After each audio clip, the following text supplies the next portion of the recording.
పాడుకుంటా ఆటాడుకుంటా పైన వెళ్దామా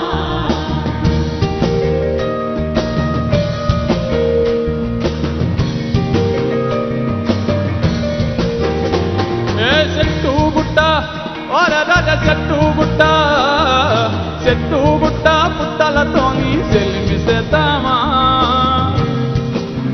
ఓ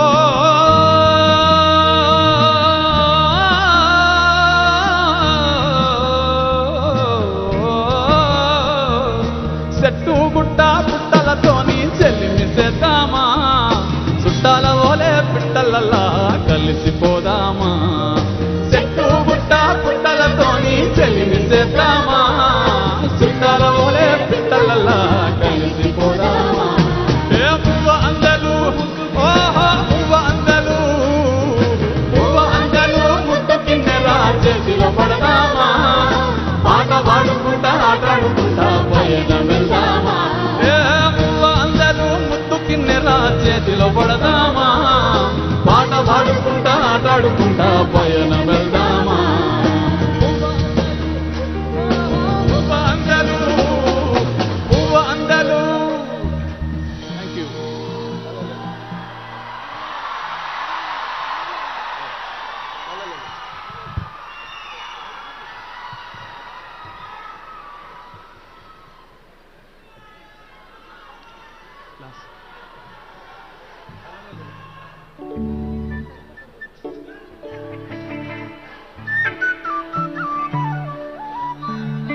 Thank you so much.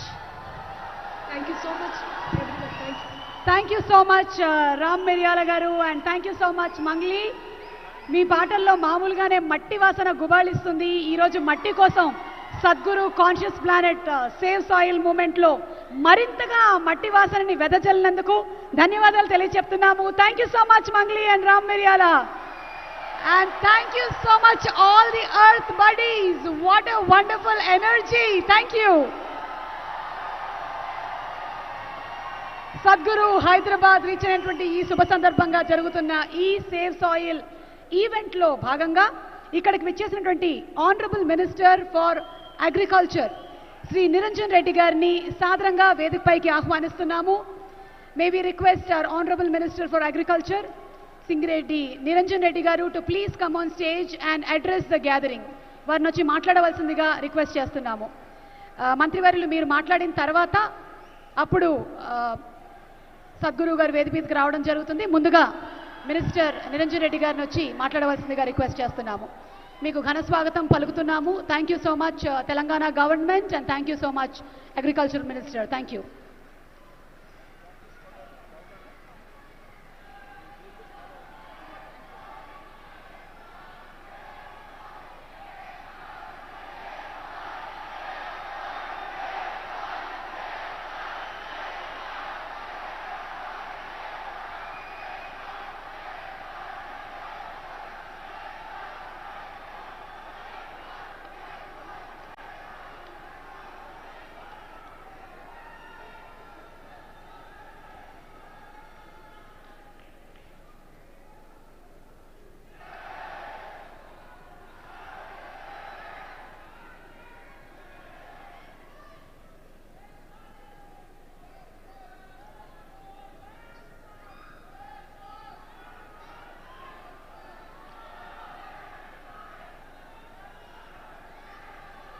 నిన్ననే తెలంగాణ రాష్ట్రాన్ని ఈ నేలను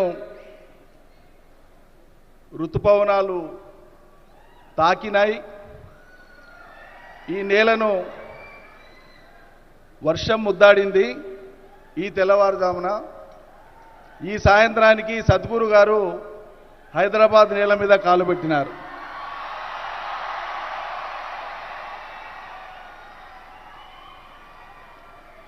వారికి తెలంగాణ రాష్ట్ర ప్రభుత్వ పక్షాన, తెలంగాణ రాష్ట్ర ప్రజల పక్షాన, నా పక్షాన, రాష్ట్ర వ్యవసాయ శాఖ పక్షాన, రాష్ట్ర రైతన్నలందరి పక్షాన, నా సహచర మంత్రివర్యులు సోదరులు సభలో ఉన్నటువంటి గౌరవనీయులు శ్రీ శ్రీనివాస్ గౌడ్ గారి పక్షాన, స్పోర్ట్స్ చైర్మన్ వెంకటేశ్వర రెడ్డి గారి పక్షాన, ప్రకృతి ప్రేమికులు విద్యార్థికులైనటువంటి మా మిత్రులు వేదకుమార్ గారి పక్షాన, ఈ సమావేశంలో సభలో ఉన్నటువంటి వేలాది మంది పక్షాన వారికి హృదయపూర్వకంగా నేను స్వాగత సుమాంజలి తెలియజేస్తూ నమస్కరిస్తూ, మీ అందరికీ నమస్కారాలు తెలియజేస్తూ, పెద్దలకు, పర్యావరణ హితులకు, భూమి పుత్రులకు, ఈ నేల బిడ్డలకు, ప్రాణుల్ని, చరాచర జీవుల్ని ప్రేమించేటువంటి హృదయం గల మీ అందరికీ, యువతీ యువకులకు, అందరికీ, మీడియా మిత్రులకు నేను హృదయపూర్వకంగా మళ్ళొక్కసారి నమస్కారాలు తెలియజేస్తున్నాను.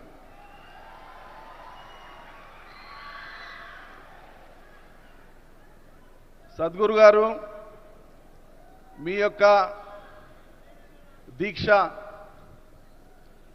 ఒక మార్గదర్శనం చేసేటువంటి సంకల్పం, ఈ తాత్విక ఆలోచనలు ఈ తరంతో పాటు భావితరాలను ప్రభావితం చేస్తూ రాబోయే తరాలకు కూడా దారి చూపించేటువంటివి.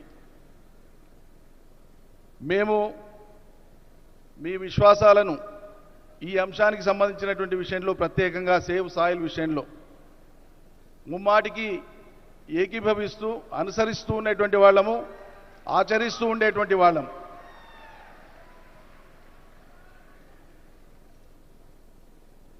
నిజంగా చెప్పాలంటే మేం మట్టి మనుషులం, తెలంగాణ బిడ్డలము, తెలుగు బిడ్డలం, మట్టి మనుషులం. మాకు మట్టితో ఉండేటువంటి అనుబంధం చాలా గొప్పది. ఈ మట్టి కోసమే మా పెద్దలు, మా పూర్వీకులు, మా ముందు తరాల వాళ్ళు అలుపెరగని పోరాటం చేసిండ్రు. ఈ మట్టిని రక్షించుకోవడం కోసమే, ఈ మట్టి మీద నిలబడి జీవనాన్ని కొనసాగించడం కోసమే, ఈ మట్టిని కాపాడుకోవడం కోసమే. మీ అందరికీ తెలుసు, ప్రకృతి మానవాళికి అందించినటువంటి ఒక అపురూపమైనటువంటి కానుక, సహజమైనటువంటి సంపద మన నేల, మన భూమి ఉపరితలంలో ఉండేటువంటి నేల.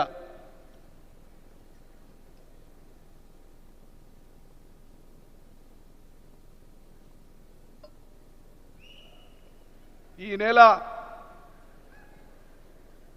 మనకు, నేల లేనిది జీవం లేదు, జీవం ఉండేది నేలలో. జీవం మనుగడ సాగించాలంటే నేల కాపాడబడాలి. అందులో ఉండేటువంటి చరాచర జీవులన్నీ, కంటికి కనిపించేవి, కంటికి కనిపించవి, మనతో పాటు పుట్టినవి, మనకంటే ముందు పుట్టినవి, మన తర్వాత పుట్టబోయేవి, ఏ జీవులైనా మనుగడ సాగించాలి. ఒక వైవిధ్యభరితమైనటువంటి పరిణామ క్రమం ఇంకా ముందుకు సాగాలంటే ఖచ్చితంగా మనం దీన్ని కాపాడుకోవాలి. ఈ నేల ప్రస్తుతం ఉండేటువంటి స్వరూపం సంతరించుకోవడం కోసం అనేక భౌతిక, రసాయనిక పరిణామాలు సంభవించిన సంగతి మనందరికీ తెలిసిందే. దాశరథి గారు అన్నట్లు, భూగోళం పుట్టుక కోసం రాలిన సొరగోళాలెన్నో అన్నాడు ఆయన పరిణామ క్రమాన్ని వివరిస్తూ ఒక పాటలో. ఆద్యంతం మానవ చరిత్రను కూడా ఒకటే పద్యంలో, ఒకటే పాటలో వివరించినటువంటి గొప్ప తాత్వికుడు దాశరథి, తెలంగాణ మట్టి బిడ్డ, తెలుగు మట్టి బిడ్డ.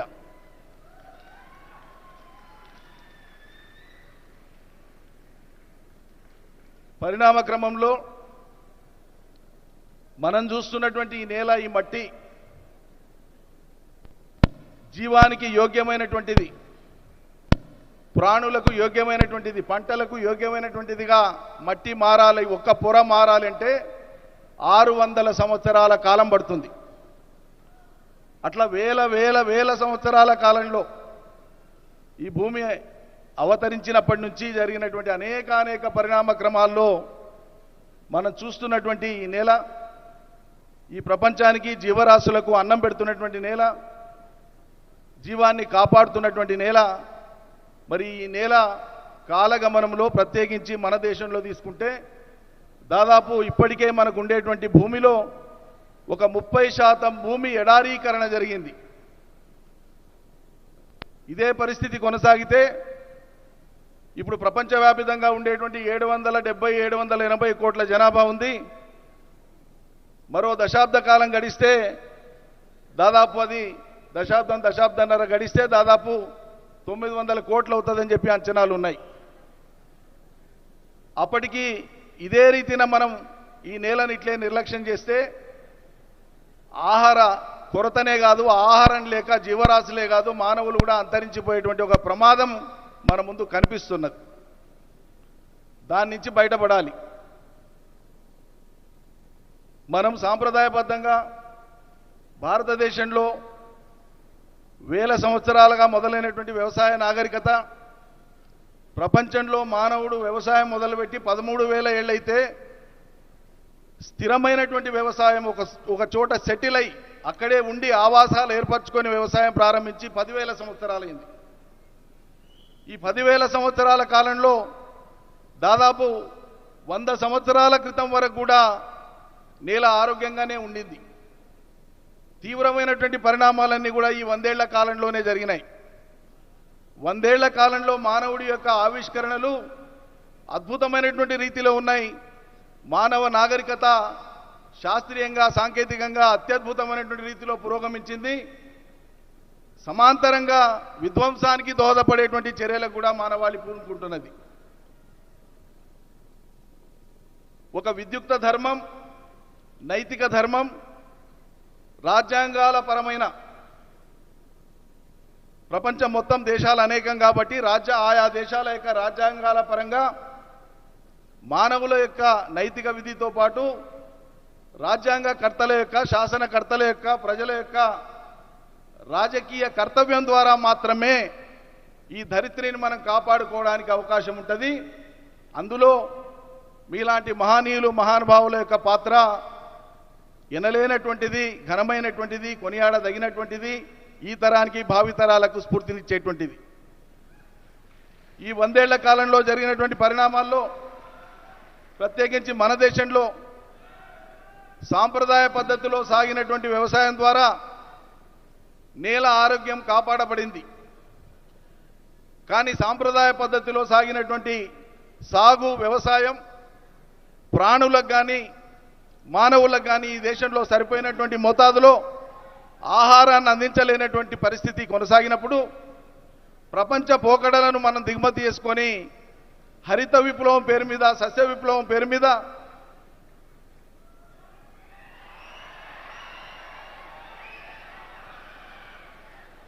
మనం మితి మించినటువంటి సేవ్ సాయిల్,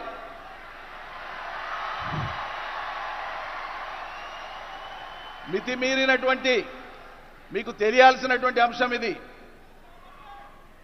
మనం అందరం భుజించేటువంటి ఆహారంలో ఈరోజు పరిమితికి మించినటువంటి ఫర్టిలైజర్, అదేవిధంగా పెస్టిసైడ్ రెసిడ్యువల్స్ ఉంటున్నాయి.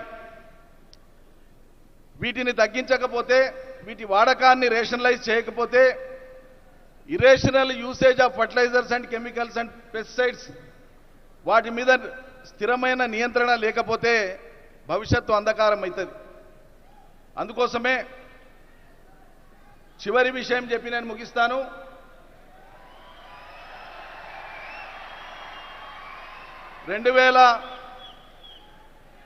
విద్యార్థికులైనటువంటి వాళ్ళు మీరందరూ కూడా దృష్టిలో పెట్టుకోవాల్సింది, గమనించాల్సినటువంటి విషయం, ఒట్టి కేరింతలతో కాదు, విషయం కూడా అర్థం చేసుకునే ప్రయత్నం చేయాలి.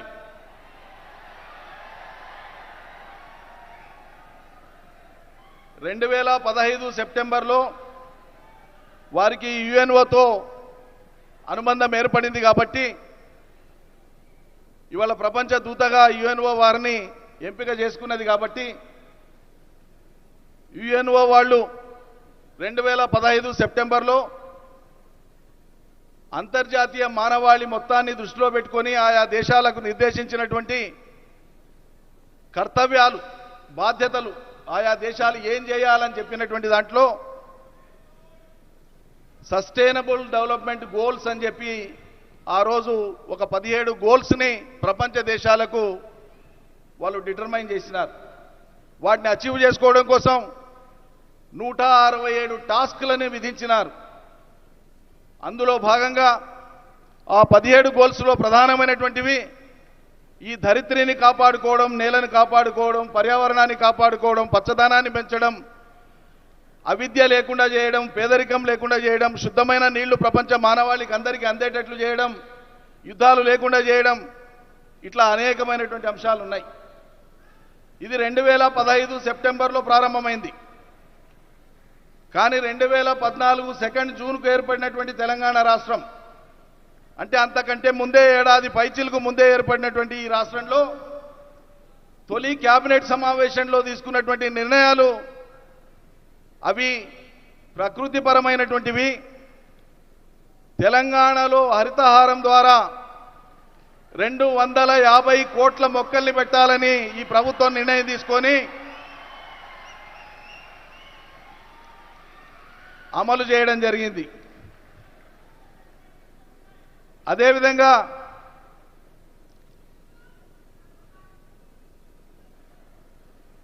నీటి వనరులను సంరక్షించడం కూడా నేల ఆరోగ్యాన్ని కాపాడడానికి తోడ్పడేటువంటి అంశం. నీరు లేని నేల మళ్ళీ ఎడారిగానే మారుతుంది, అది ఇంత సారవంతమైందైనా.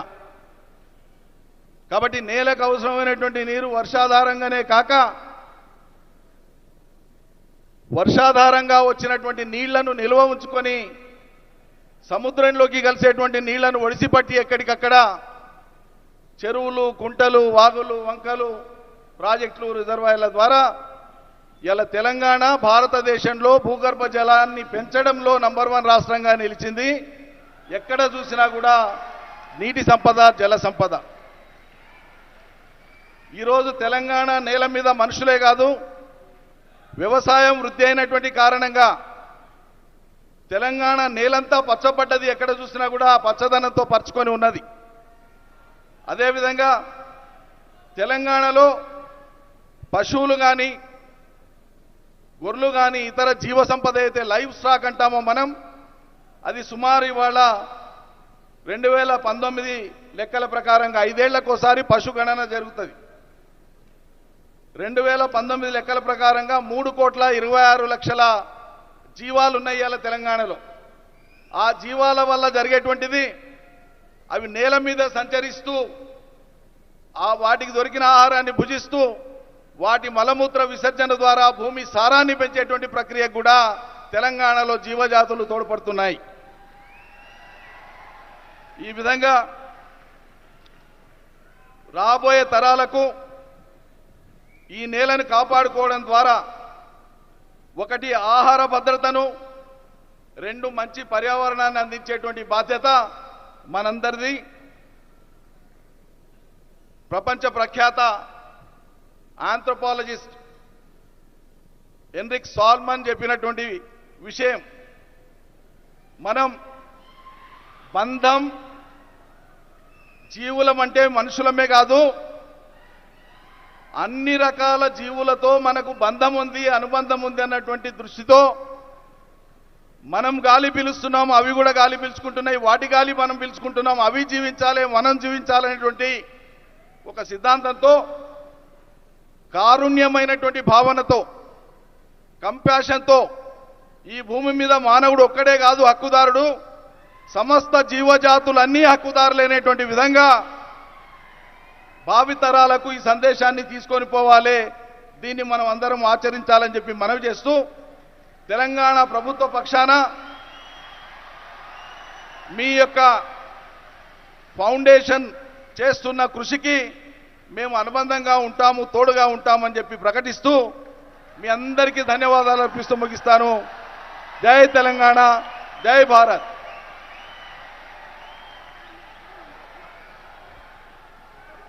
Thank you so much, Niranjan Reddy Garu. And as a part of the Save Soil movement, on this historic day at Hyderabad, the Telangana government and Isha Outreach shall be signing a memorandum of understanding to rejuvenate Telangana's soil. That's a proud moment for Telangana and the Save Soil movement. And దీనికి గాను వేదిక మీదకి మనందరికీ ఎంతో ఇష్టమైన మన ప్రియతమ సద్గురు గారిని ఆహ్వానిస్తున్నాము. Sadhguru Garu to please come on to the stage, and requesting our Agriculture Minister Niranjan Reddy Garu to exchange the Memorandum of Understanding between the Telangana government and Isha Outreach.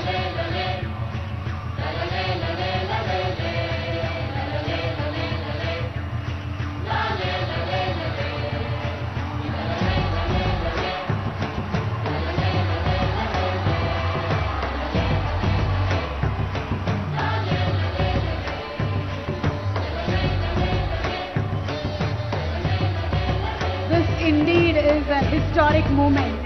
Save Soil movement ni మొదలు పెట్టి ఎన్నో countries travel చేసినటువంటి సద్గురు ఎంతో మంది రాష్ట్రాల్లో ఉండేటువంటి ముఖ్యమంత్రులు అలాగే ఎంఓయూని ఎక్స్చేంజ్ చేయడం జరిగింది. అండ్ ఈ రోజు మన తెలంగాణలో ఉండేటువంటి వాళ్ళందరికీ గర్వకారణం ఏంటి అంటే తెలంగాణ ప్రభుత్వం కూడా ఎంఓయూని సేవ్ మూవ్మెంట్తో ఎక్స్చేంజ్ చేయడం. నిరంజన్ రెడ్డి గారిని ఒక్క నిమిషం వేదిక మీద ఉండవలసిందిగా రిక్వెస్ట్ చేస్తూ inviting on stage minister Srinivas Goud గారిని వేదిక మీదకి రావాల్సిందిగా రిక్వెస్ట్ చేస్తున్నాము. శ్రీనివాస్ గౌడ్ గారు, minister for transition and excise, sports and youth services to please come on stage. ఈరోజు ఈ కార్యక్రమానికి వచ్చేసినటువంటి శ్రీనివాస్ గౌడ్ గారికి కూడా మా సాదర స్వాగతం పలుకుతున్నాము.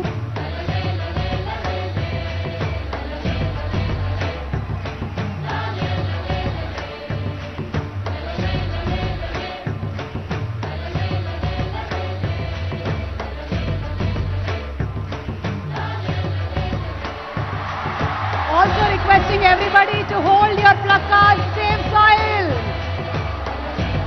మీరు చేయగలిగింది మీ social media pages, Twitter, Insta, FB ఎక్కడైనా సరే ఈ మెసేజ్ని మీరు షేర్ చేయండి. మీ కంపెనీస్లో కూడా మీరు ఈ మెసేజెస్ని షేర్ చేయండి. address the cause and be a earth buddy.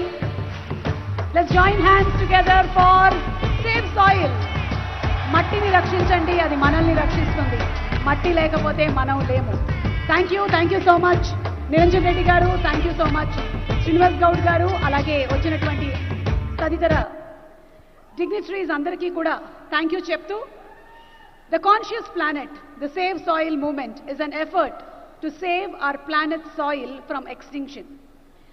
As occupants of a shared planet, are we going to be regretful or a responsible generation? What are we going to be? A wonderful, responsible generation, aren't we? So here's presenting to you a video that explains the science behind the Save Soil movement. Please orient yourself towards the screens, please. And here we have the video that explains the science behind the Save Soil movement. We are talking about climate change, carbon emissions, and global warming and various other aspects. But we are not addressing soil. Soil is the habitat upon which zillions of lives thrive. Once there is no richness in soil, then you have forsaken the planet in many ways.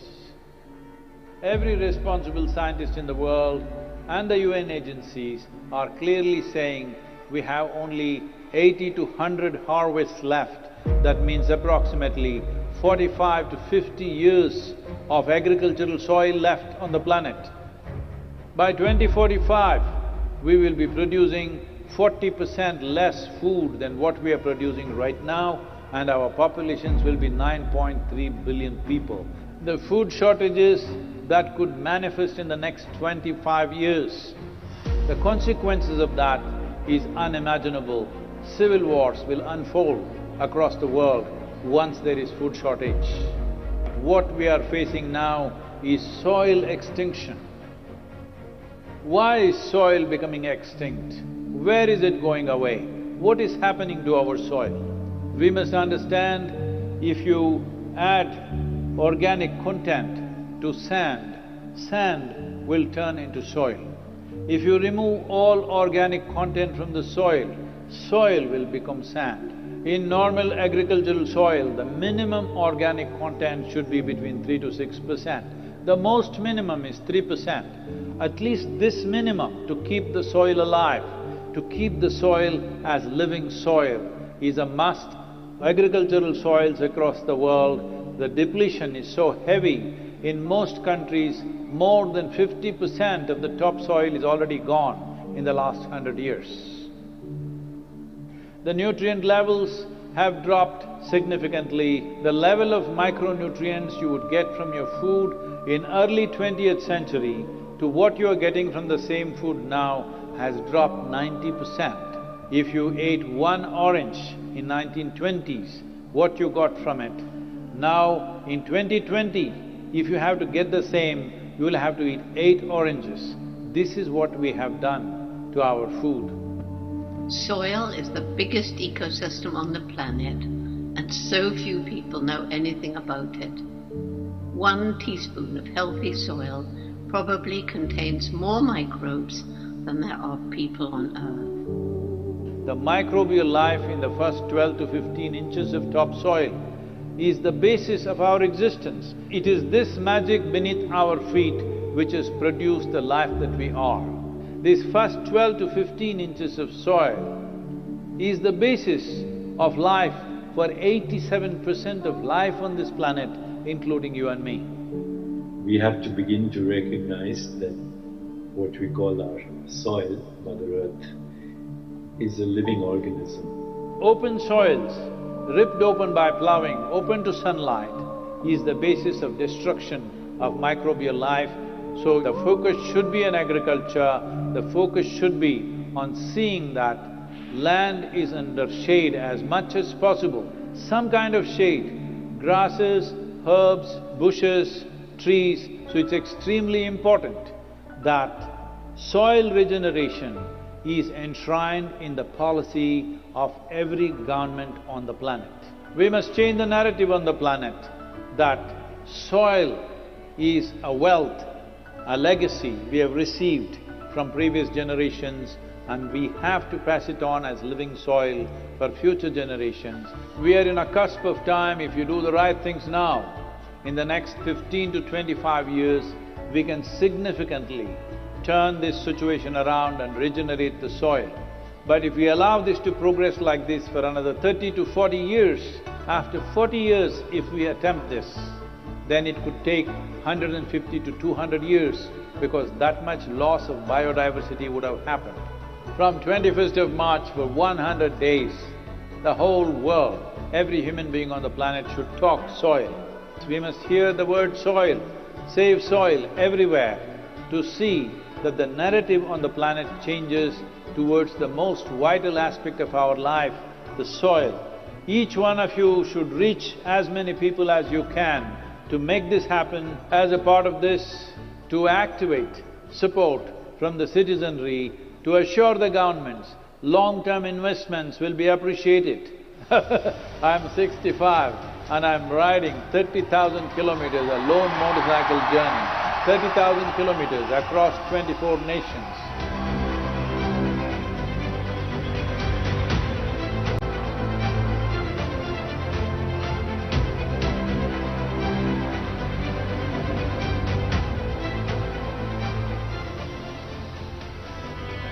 Sadhguru, thank you for what you're doing. Dear Sadhguru, one of the world's voices and leaders on soil conservation. وأبدا بالنسبة لنا في رابطة العالم الإسلامي As for the Muslim World League, we are completely ready to help you. You've inspired me to think about soil very differently. I love what you say, that we're all part of the solution and we all have a role to play. This is my appeal to every one of you, because I don't want this COP15 to end as one more convention with more paper and more paper. This must end with concrete action, and action in such a way that it's implementable. It is implementable, and we will see a distinct change in the coming few years.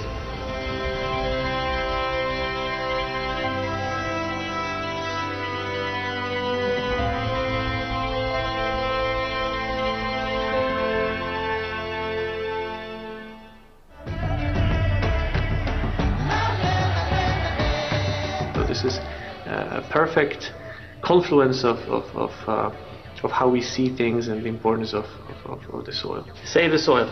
Our soil needs nourishment. Save soil. Let us make it happen.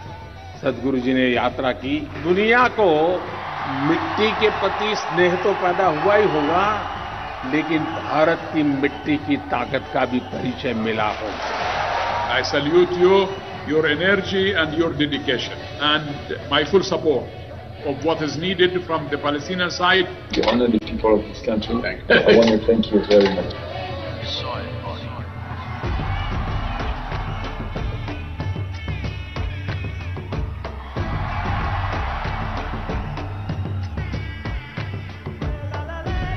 And the movement that you have taken up, I could not expect any more God's blessing than that. Sadhguru, and this campaign is so important. We're going to save the soil. Do your part. Let's save soil and create a conscious planet. Save soil. Save our soil. Save soil. Sadhguru, save soil, my friend. Save soil. Let's make it happen. Antigua and Barbuda is part of the Save Soil mission. We commend you for what you're doing. That is why we are happy to sign the MOU. The science and philosophy that backs the thought behind the movement is tremendous. We welcome you in Hyderabad, and please show us the right direction towards policy. Save soil. Let's make it happen. It is time to save the soil. Save soil, let's make it happen. We know what we must do, so let's make it happen. Let's make it happen. Let's make it happen. Let's make this happen. Let us make it happen. Let's make it happen. Let's make it happen. Save soil. Let's make it happen. Soil is not our property. It's a legacy that's come to us from previous generations, and we must pass it on as living soil for future generations.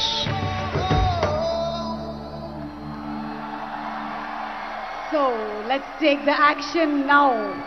Repu kaadu, ellundi kaadu, ee roje. Let's take the action and let's save soil. as we are entering into the conversation with Sadhguru and Samantha, an announcement for all of you all. We have live translation in Telugu that's available for the event today. Please tune your mobile phone radios into 88 frequency for Telugu, or you can visit the website. For any translation support, visit the translation help desk. We would also like to thank our sponsors. Our national sponsor PVR, along with our other partners, Cine Media partner UFO Movies, Superflow and Colroot Group, local sponsors Cofax, Patel Groups and Laurus Labs. Thank you so much for being associated with Save Soil. And I'm delighted to announce in conversation event, yes, Samantha Ruth Prabhu with Sadhguru. The very versatile actress is the recipient of several awards, including 4 Film Awards South, 6 South Indian International Movie Awards and 2 Andhra Pradesh State Nandi Awards. Apart from her acting career, she also has started her own NGO, Pratyusha Support, to provide medical support for women and children in 2012. Ladies and gentlemen, presenting to you Samantha Ruth Prabhu, manandariki chala ishtamainatvanti mana Sam, ee roju in conversation with Sadhguru. So may I request once again our dearest Sadhguru to please come on stage.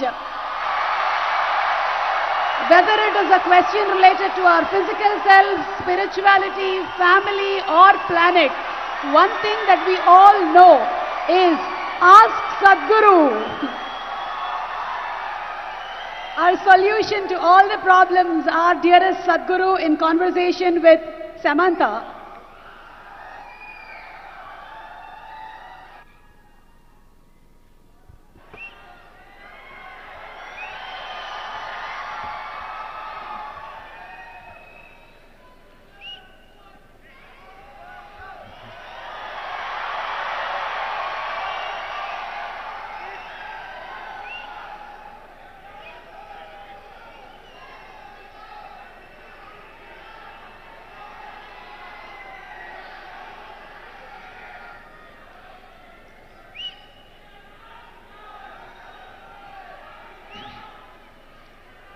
Kalo na janati tava jananam,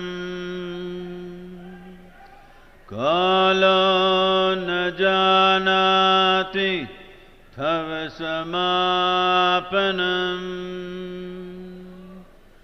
Drushto maya tava mahakara Yogeshwara Kala Kala, Yogeshwara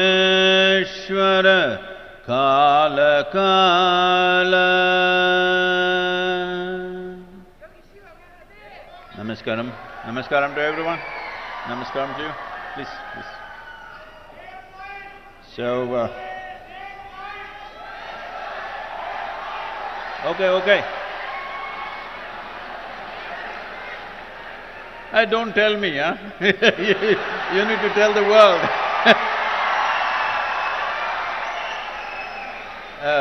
Samantha couldn't come on time because as she was coming, somebody informed her, I'm wearing an yellow kurta, so she had to go back, change and come.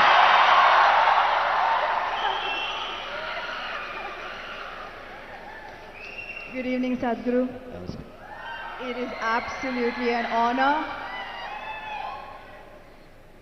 Her volume up, please. It's absolutely an honor to be in your presence. I don't usually carry cue cards, but you know, when you talk, you have the tendency to make people freeze, and I might forget my name, so better safe than sorry. Welcome back to Hyderabad. Thank you. The 94th day of your motorbike tour to save soil. 562 events, 26,000 kilometers. I'm just tired saying it. Don't you ever get tired, Sadhguru? See, people continuously asking me almost everywhere, looking at the schedule and the distances we are making. like what is that, 500? 562 events. 562 events means on an average 8 to 9 events per day is what's been happening along the way apart from the riding. So,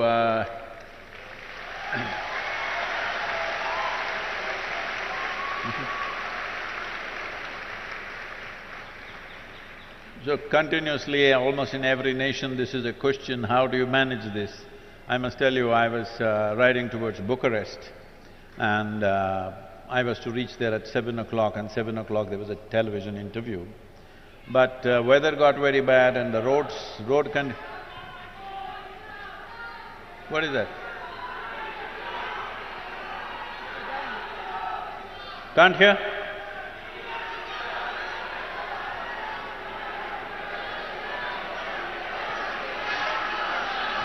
What?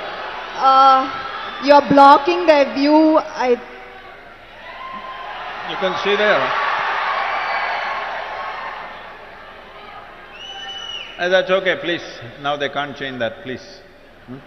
You look at the screen. You always seen Samantha only on the screen, so what does it matter? It's not me they're here for, Sadhguru. Huh? It's not me they're here for.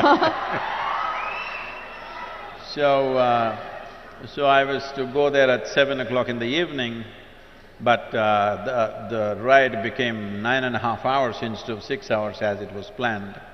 So I reached there around 11:15 and they were still waiting, the television crew. So I walked straight into the event and well, an hour and a half when we finished, it was nearly 1 o'clock in the morning, and then I was talking to them. So this anchor said, at this age, how do you ride for 9 hours and come and do an interview and you're still fine? He repeated the word "this age" 3 times and I didn't like it. I'm warning you so that you don't use that. I'll make note. So I told him, see, I have lived my life so intensely, I never had the time to get old.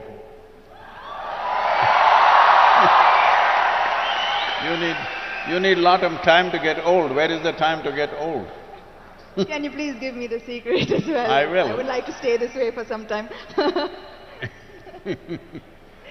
We will reveal the secrets. So I see your amazing bike, and some would say a bike tour, an unusual way to create awareness. Why a bike tour, Sadhguru? Why a motorcycle? Well, see, the thing is, last 2.5 years particularly, I've been talking to various agricultural ministries, scientists, top scientists in the world, soil scientists I mean, and bureaucrats and variety of people who hold responsible positions in the world. And I discovered that everybody knows the problem, everybody generally knows the direction of the solution, then wondering why is it not happening? Everybody knows the problem, everybody knows the solution. Then I realized they are waiting for an idiot to bell the cat, so here I am. So if I fly around and do it, it won't have that. So I have to walk. If I walk, I may die. Most probably, yes. Or if I cycle, definitely it'll kill me. So motorcycle could kill. There were many dangerous moments. It could, when you're going at this pace, when I say this pace, like every day, we're well above the speed limits and trying to get to the place because events are happening on the way. They're stopping us on the roads and there are events. So, I don't hold… I'm not a minister, I don't hold any position of power in the world, I don't have any, anything to command because I don't have an army. All I have is, I have people's love and goodwill, so… I thought, so that is the only asset I have, so that's the only thing I can play with. I've been talking about this for 30 years and whenever I speak about it, people say, this is great, this is fantastic, and then they will sleep on it. So, now we wanted to awaken something. I knew the simple way for me to do it is to put myself to some risk. And it's worked because 3 days ago our social media metrics without WhatsApp is reading at 2.8 billion people have spoken about soil. But when I started in London, a lady journalist was interviewing me and she said, Sadhguru, come on, why have you become like this? Can't you pick up something else? Soil is the most unromantic thing. Who will support you? Who is going to talk about soil? Just don't do this, do something else. Talk about the sky, maybe heaven. Not soil. Who is going to be interested in this? Look at this.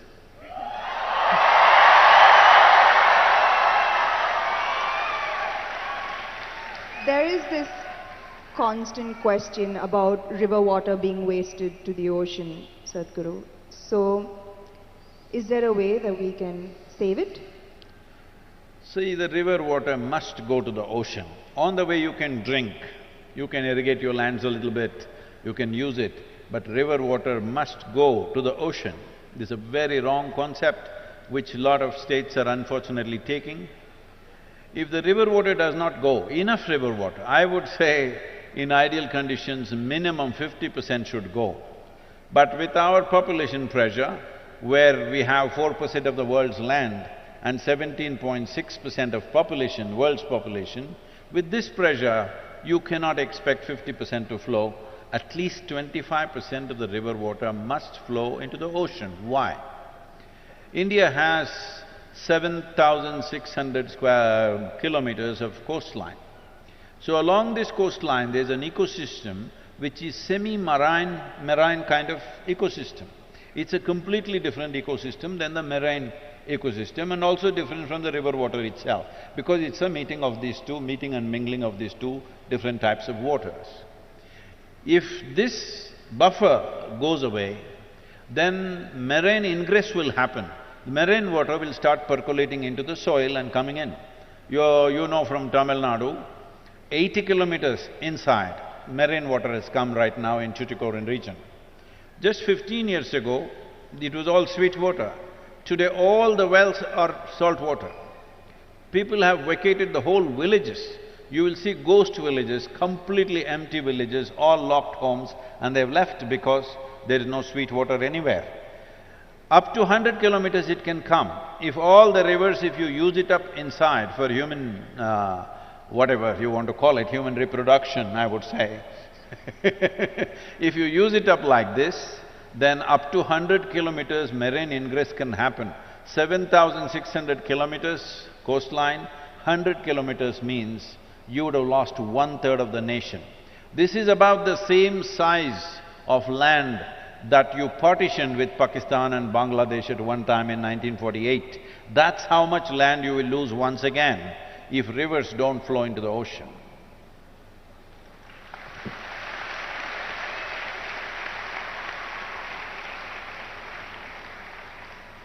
Sadhguru, since I have this time with you, I'm going to be greedy and ask a few questions that have been on my mind for a while.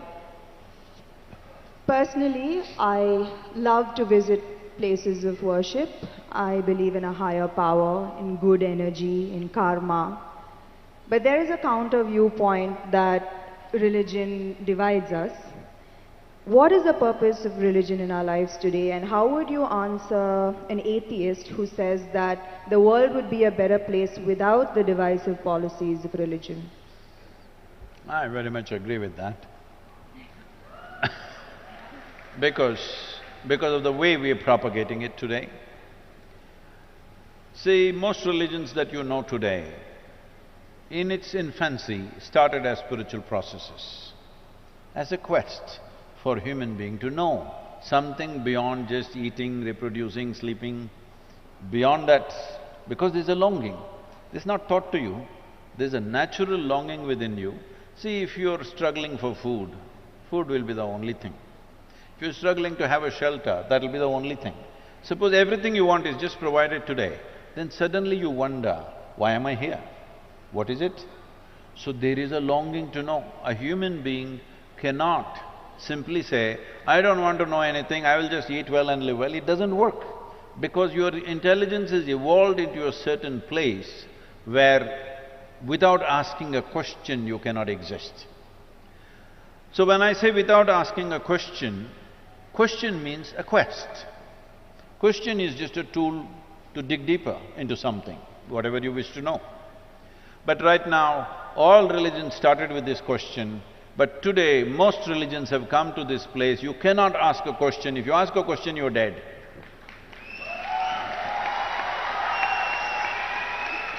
So, with what purpose it started and what it has become today is a different thing. So, we need to make a distinction between religion, religious process and spiritual process. It has become necessary today to do this, because today religion means belief. You believe this and this, then you belong to this religion. If you believe that, you become that religion. So when you say, I believe something, it's like this. How many of you here believe you have two hands? All of you just raise one hand. If you believe you have two hands, do you believe you have two hands or you know that you have two hands? You know. If somebody starts an argument with you to prove that you have no hands, if their argument becomes too overwhelming, one slap in the face. He knows you got hands. This happens in the movies, huh? But in God you believe. Why? Because you're still not even straight enough to admit what you do not know as I do not know.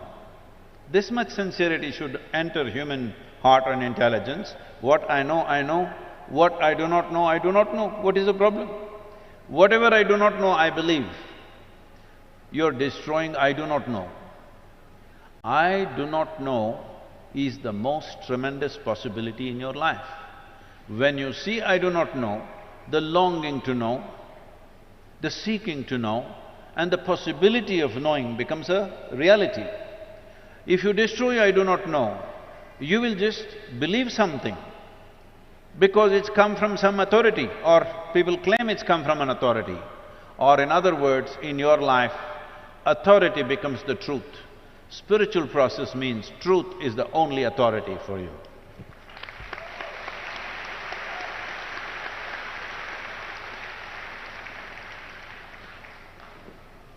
Another question that has been on my mind lately is how much of one's life is a result of their past karma? Are the injustices and unfairnesses that one faces in one's life a result of their past karma? If so, do you accept these injustices and find solace in the fact that, okay, the karma is being cleared, even though it might seem detrimental to our lives in so many ways? Samantha, you're old enough for this. I'm not saying you're old, I said you're old enough. Do you still expect the world to be fair to you? That's why I'm asking this question. Can I blame it on my past karma is what I'm asking. I want the world to be fair to me is a schoolgirl question. By now you should know the world is not fair. It will not be fair to you. But if you dig deep into yourself and have a taste of life, not a taste of your thought and emotion, the taste of life that you are, then you will see life is not just fair, it's just fantastic. So, do you want fair life or fantastic life? You must decide.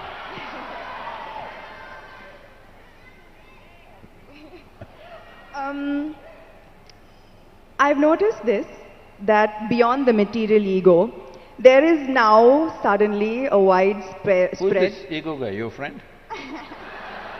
It's all around me. And in my industry, the heights of it. So beyond the material ego, I've noticed there's now widespread spiritual ego.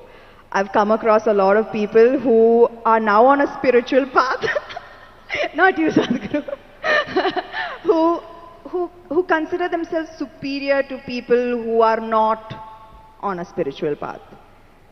How would you advise such people to ensure that they don't fall a prey to this new spiritual ego? First we'll address this ego guy, okay? If you show me where it is, I'll fix it right now. I wish I knew where it was, it just keeps coming suddenly. So, you don't know where it is. The thing is just this, see, at certain moments, as a person, as a woman, you are a beautiful person, wonderful person, I mean. I'm sorry, I didn't say only at certain times you're beautiful, you're always beautiful, but certain times you're wonderful, all right? Certain moments maybe you're nasty, possible. So whenever you're nasty, you say, it's my ego. Why don't you say, it's me, I'm sometimes wonderful, sometimes nasty. If you see this, naturally nastiness will go down.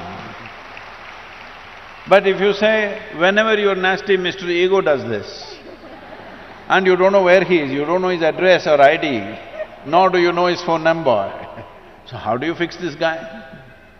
So everybody has this going in their life, because this is spiritual jargon without being spiritual, is all over the place, particularly in India, because we have, 15, 20,000 years of spiritual history, so we know all the words. We know what Atma, Paramatma, this one, that one, Ahankara, everything we know, words only. Words only, noted. So we can just throw words like this and confuse the Western population quite a bit.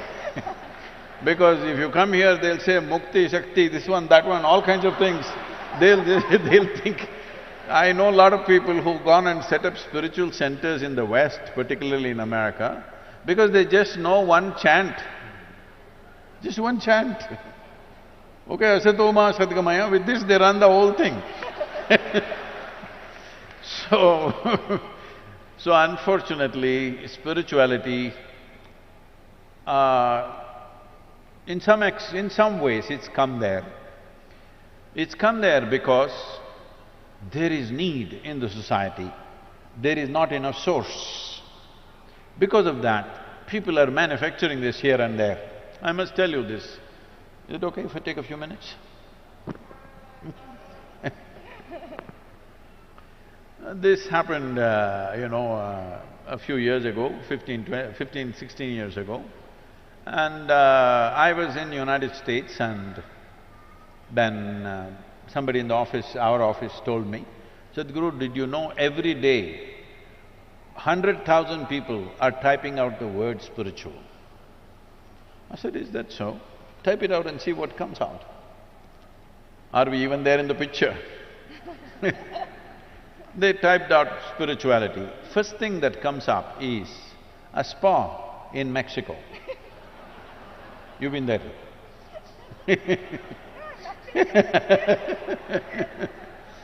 And the next thing that comes out is a call girl in Northern California. She has learned all that SEO. For everything she says spiritual, spiritual, spiritual. 108 times she uses the word spiritual on her website. You say spiritual, she comes up, number 2. I thought this is a shame. For thousands of years, anything spiritual means people looked east. East means India, that's what it meant. So I said we must start something, a spiritual gateway, that if people say, if they seek spirituality, they must look towards India. Because this is one culture which has spent maximum amount of time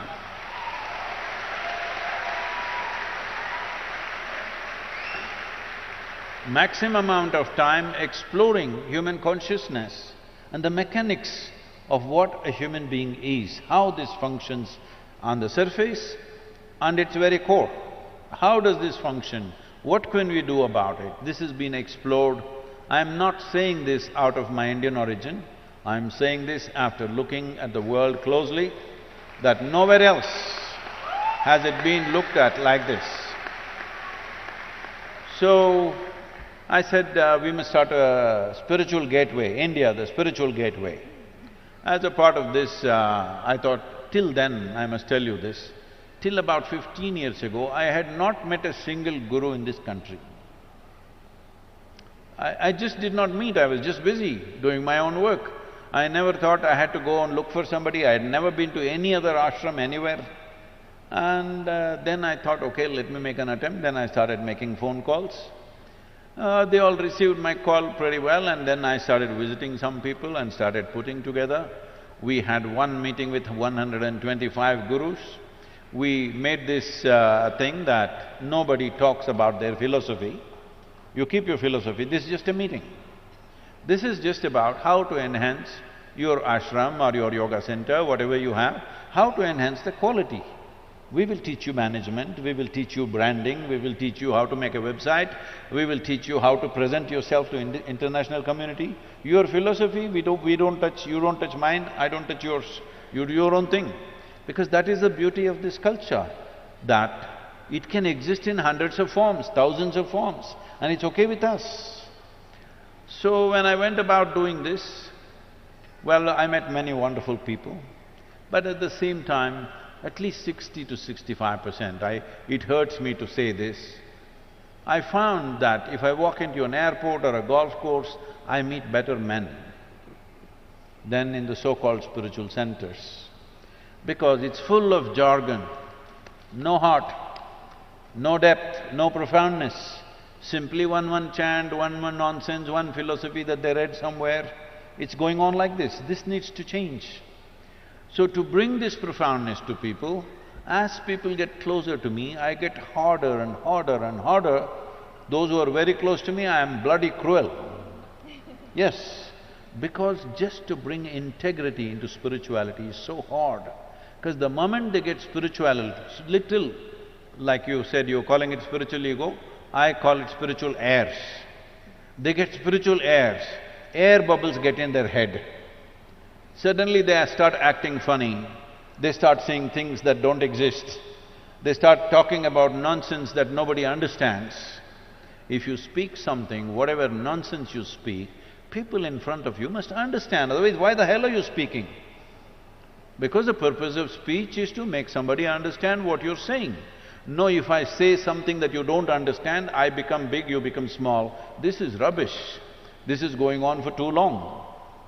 So everybody quotes a book, it all looks like, we are right now talking about earth buddies, we are creating an earthworm image, we are trying to create an NFT. We've over 40,000 images we have created, we will release it shortly. We'll gift you one earthworm, okay? Now, these are all bookworms who fell out of a book. These bookworms were important when there was low literacy in the societies. Only one man in the village could read the book, suddenly he was very valuable. Now everybody can read, what is the point you reading a book to me? If you have something to say other than the book, you tell me.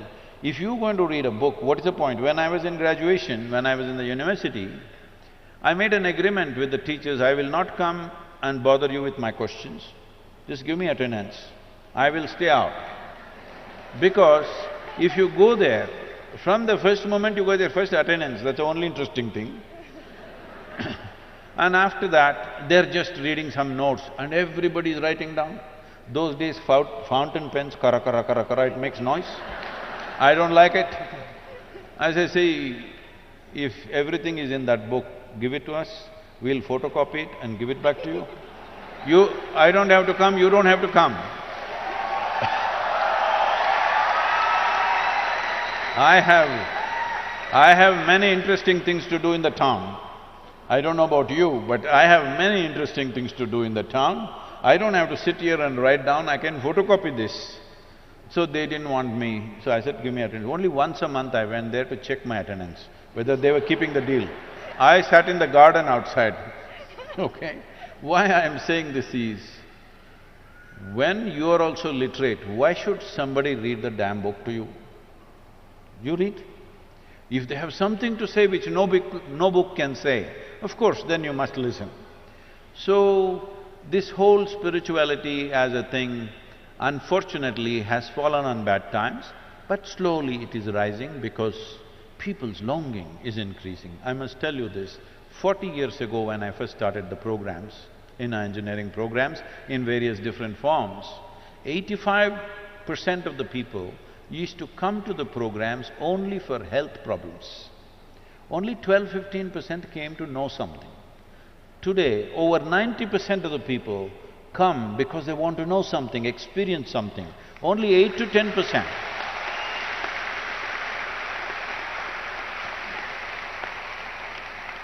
Only 8 to 10% are coming for health issues, which is a significant change in human consciousness. About this ego business, this is one thing we must settle. See, within you, is there only one person or two? I think one. You think one? I'm going to go with one. One. That means you're an individual. An individual means, the word individual comes from indivisible. You're not further divisible, that's good, you're an individual. If you are two, then you're either schizophrenic or possessed, psychiatrist or exorcist. Either a psychiatrist or an exorcist has to come. So this is very important, everybody settle this, that don't talk about Atma, Paramatma, ego, this one, that one. You are an individual. What kind are you? Are you a wonderful one or a nasty one? Fix the damn thing.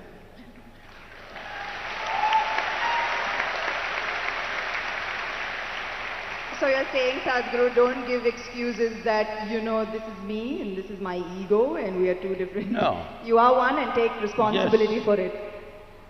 If you do that, definitely you will eliminate the nastiness to whatever extent possible. Thank you, Sadhguru. My last question is, there is a criticism that New Age spirituality is for the wealthy and privileged. How would you advise an underprivileged householder who has neither the money nor the time to embark on a spiritual journey, although they are seeking for it? Why is he holding on to a house? You said householder, right? Yes. Yes. Why are they holding on to a house? You should live in a house, you should not hold on to it. Right now, that's their problem. They are holding on to a house. Their whole life is around what they own, what they possess. Obviously, they can't leave the damn place and go anywhere. So, the moment your possessions decide the quality of who you are, then you yourself become a material. There's a question there. Ask. I'm sorry, I didn't get the last… No, I'm saying, the moment your possessions decide the quality of who you are, then you will also become a material part. You will not be a human anymore. You will not be a consciousness anymore. Material is there, things are there, clothes are there, home is there, all this is there. Why? Because if you do not arrange this convenience, every day you will be only struggling for that. You won't do anything worthwhile in your life. Because every day if you have to earn your food, can you think of anything higher, I'm asking? Whole attention will be just on that. The idea of making arrangements for ourselves as it's convenient for us is so that our intelligence, our creativity, our possibilities find expression in life. Every day if you have to worry about where is my food today, then you can't do anything worthwhile. So do not misunderstand possessions as a way of enhancing your life. It is a way of making your life convenient so that you can focus on what you want to do. If you have to earn your dinner from now to dinner time, what can you do? What worthwhile things can you do? You will only have to go foraging for food, isn't it? So, arrangements are there in everybody's life. How much arrangement is needed? As much as is needed for your kind of life, so that arrangements never become an impediment For most people, it's an impediment because if somebody is a householder, he'll be holding the house and sitting right there. That's what most people are doing. That is what most people are doing. I'm talking about 80, 90-year-olds. They say, I want to come to the ashram, Sadhguru, but… What is but? But is nobody to take care of the house. Leave the goddamn house and come, you're 85 years of age.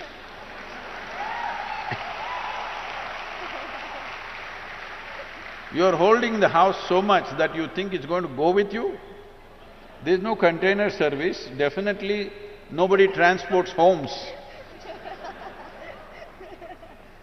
So, these householders, they must change their thing, they must live in the house. What kind of house? Whatever is convenient for them. When I say convenience, somebody wants to build a house for 10 crores. They're capable of making that money and building that house. If they can do it effortlessly, let them do it. For somebody else, 10 lakh rupee house itself is a burden. You know, there used to be movies maybe before you came, at least in Kannada I know, there are movies about, oh, build a house and see, get somebody, your daughter married and see, these are the most difficult things to do in life. Arey, daughter will get married, leave her alone, huh? If you just leave her alone, she'll get married without any expense.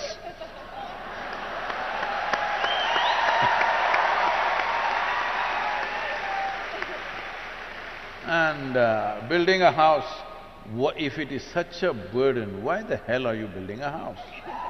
You know? I was in United States and they were asking me, Sadhguru, is it true next time when Jesus comes, he will come in, what is that, Salt Lake City?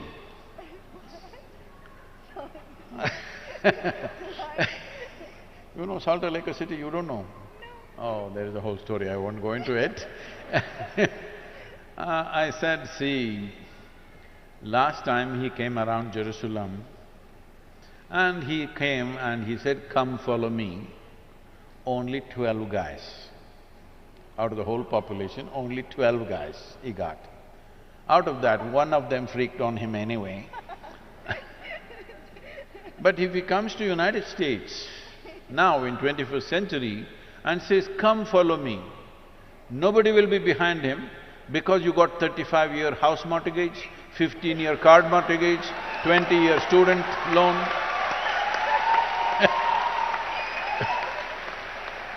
Where will you go? At that time, somebody said, Master, my father is dead, can I bury him and come? That man says, leave the dead to the dead.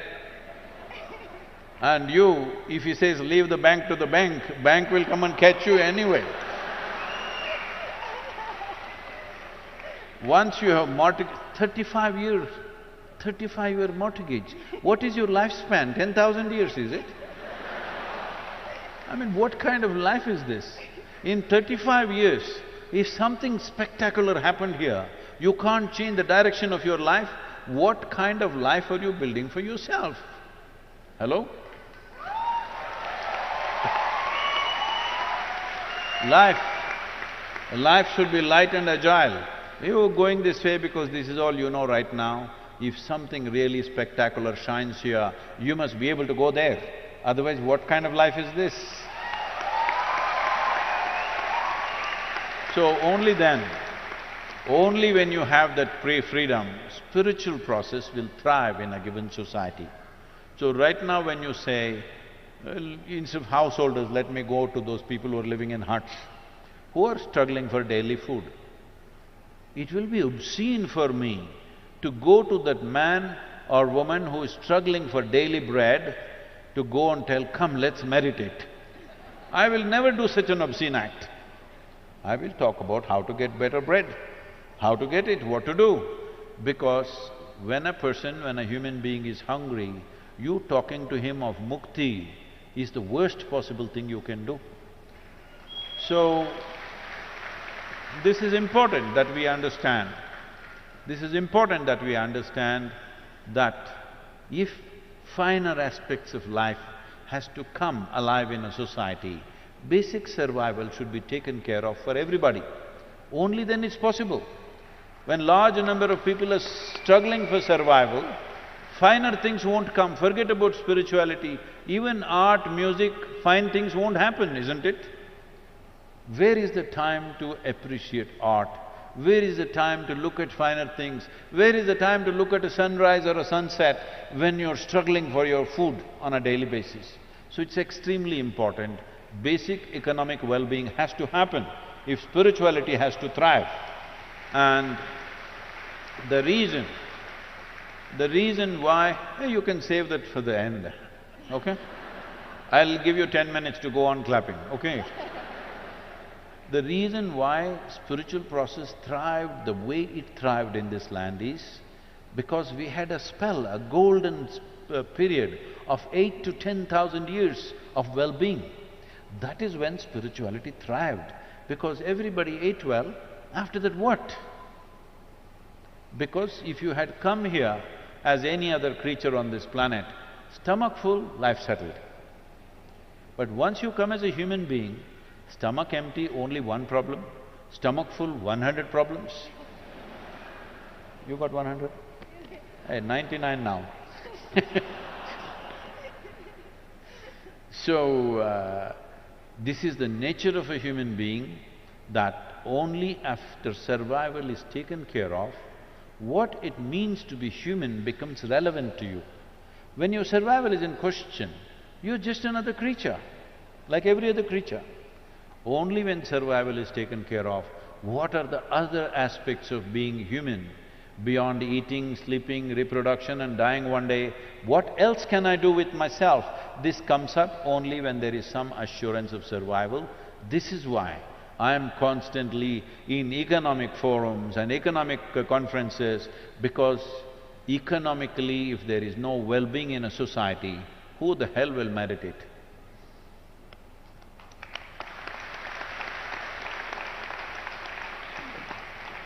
Thank you, Sadhguru, for your time. Thank you so much. You're Do done? we have questions? So I'm making an offer to you, Samantha, if you get me 25 million people as Earth buddies, I'll give you a ride on the motorcycle. How's that? I mean, I think I can, I can. Okay, then it's a promise. I'll beg if I have to. So, it can touch 275. Sorry? It is capped at 275. But if you want, I can remove the cap and make it more. Zoom in. I think do we have time for a few questions from the audience? Yes.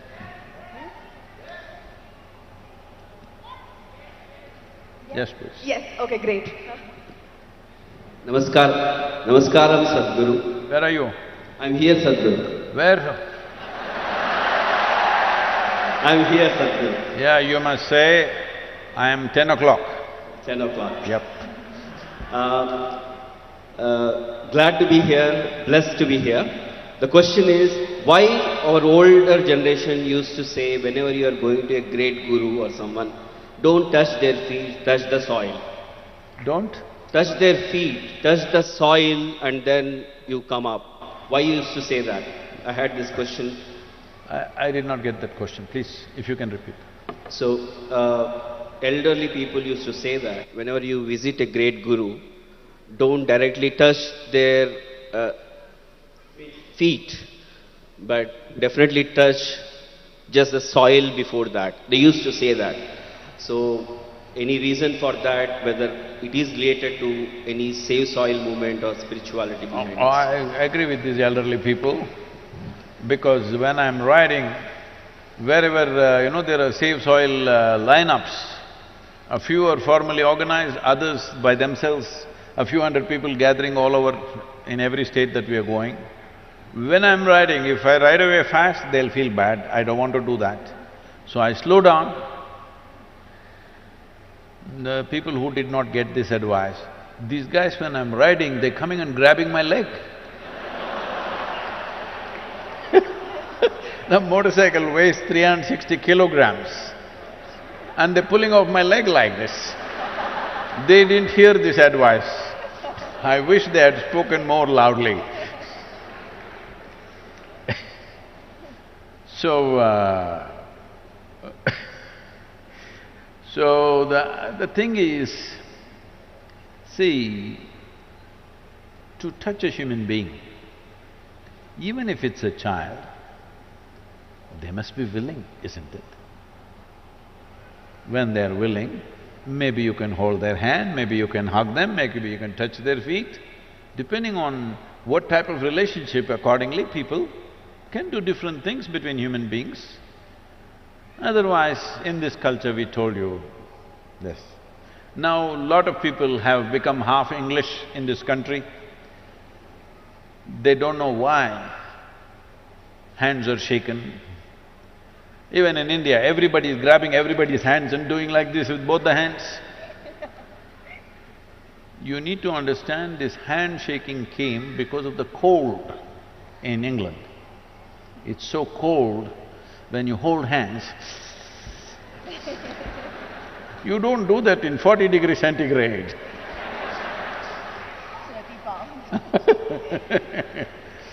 And on top of it, many of them are wearing jackets in 40 degrees centigrade. I was at a corporate meeting, a few years ago in Mumbai. It was a board meeting, they invited me because they wanted some advice on something. And everybody was in jackets and ties. Outside temperature was around 36, 37. I said, see, if I had put my money in your company and I saw you guys wearing jackets and ties in 37 degrees, I would take away my money immediately, because you guys don't know what you're doing. Isn't it? You're supposed to manage everybody's money. You must feel the weather, hello? You must always be sensing for every sign that is there around you, economic signs maybe, business signs, but if you don't even notice the weather, you wear jacket. No, Sadhguru, it is a requirement. Who made the requirement? Who told you it's a requirement? No, it's it is expected. I said, who the hell is expecting, huh? Why are you wearing a tie in India when the temperatures are the way they are? All this is done to prevent cold affecting your throat. You in summer, you're wearing ties and walking around. This is slavery at the core of Indian mind. This needs to go. I was in our tribal school. The government is running a small one-room school in the tribal village. We were educating the children in the ashram, but the government opened a small school, one-room school, one teacher who comes once in a way. And I go there and all these girl children, they're wearing ties like necklaces here. They think it's a kind of a necklace, they were wearing it here. I said, what is this? Why is the state government insisting these girls should wear a tie to the school? Where the hell are we? So I'm saying, it is time we rejig this nation in so many ways. It's good to touch the soil where the Guru has stepped rather than grabbing his feet. So, don't molest the Guru's feet without his permission.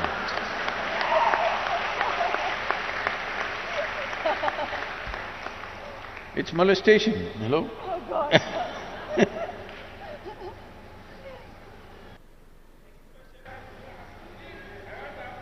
Yeah, get the microphone.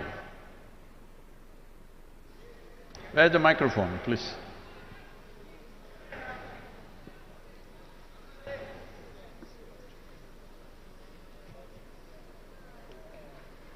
Hello Sadhguru, my name is Seattle. I have this question that I don't have any followers.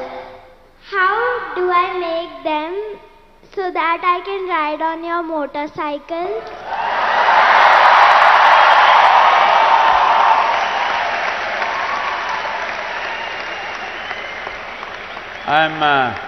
I'm reducing the number from 25 million to just 1,000 for you. If you get me 1,000, you get the ride. 1,000 you can do, I know you're capable of that.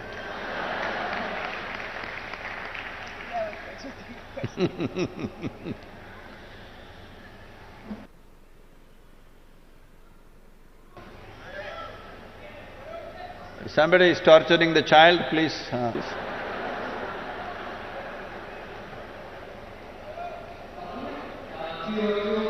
Where are you? Okay. Yeah. Hi Sadhguru, this is Anup Kumar Yama here. I'm the world champion gold medalist in Arjuna Award in roller skating. What did he say? I'm sorry, I'm not able to get it. Yeah, Sadhguru, I'm the world champion in roller skating and an Arjuna Awardee. So my question is, you have another 4,000 kilometers to go. Will you actually, it is less risky and more good of an exercise for you? Thank you, sir. No. I promise you'll have no broken bones though. I'm not going to break my bones on the motorcycle either. Wonderful, sir. Thank you.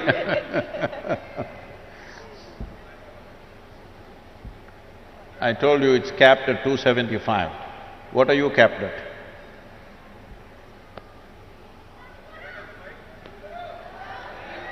Please spread the microphone around, don't keep it in one place.